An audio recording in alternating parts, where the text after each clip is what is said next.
I'm not posting tomorrow, but I'm gonna make the video really quickly and say that the reason I haven't put music out there like music that I'm trying to make good and stuff is because I won't wait till after the holidays, and I won't wait until I figure more.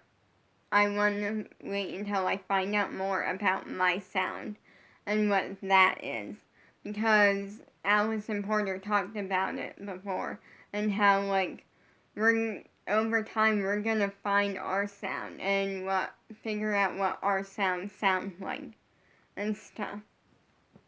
And yeah, and that's really exciting. I learned a lot about it, and to those are kind of the reasons why I haven't put out music, that I want to try to make it as professional as possible.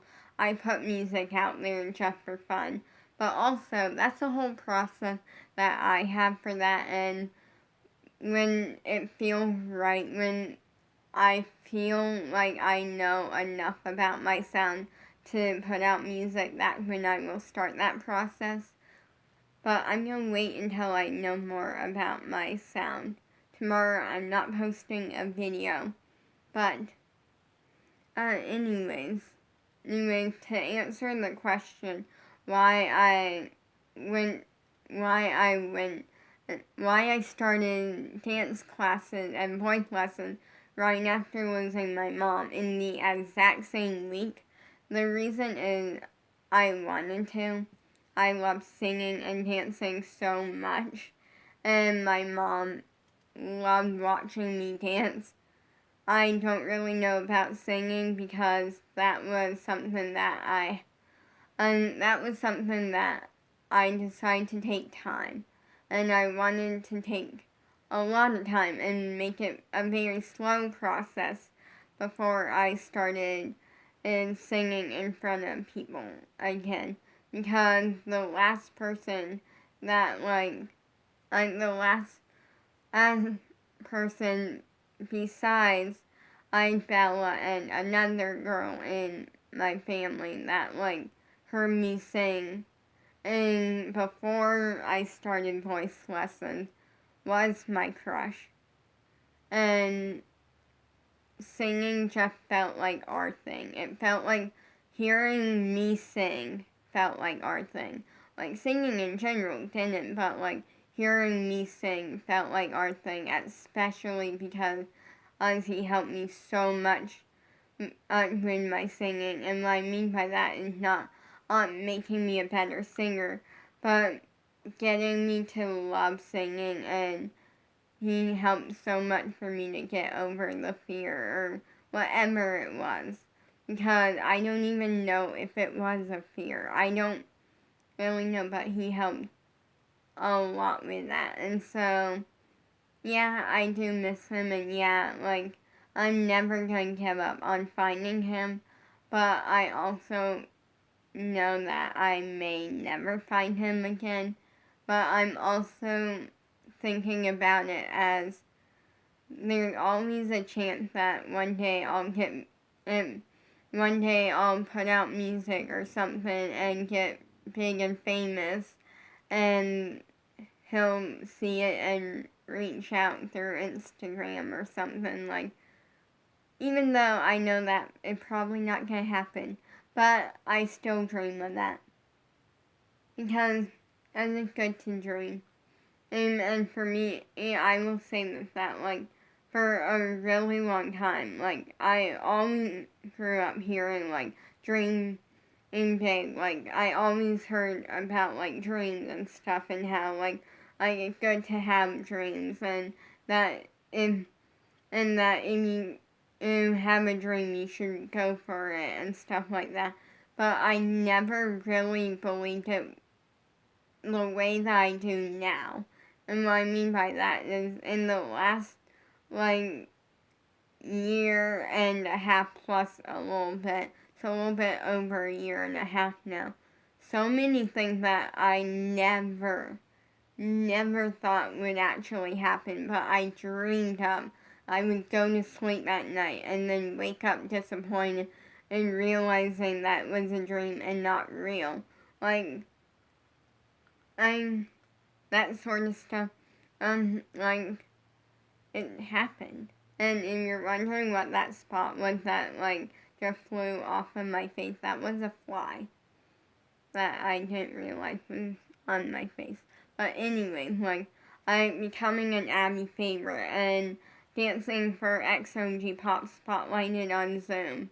Like, there was just a lot, and now I'm like, dreams can happen, and I know that for a fact because so many of them have happened for me. And the thing is, a lot of them were not handed to me. A lot of them I worked hard for, or I worked hard to get a professional dance teacher to notice me in class.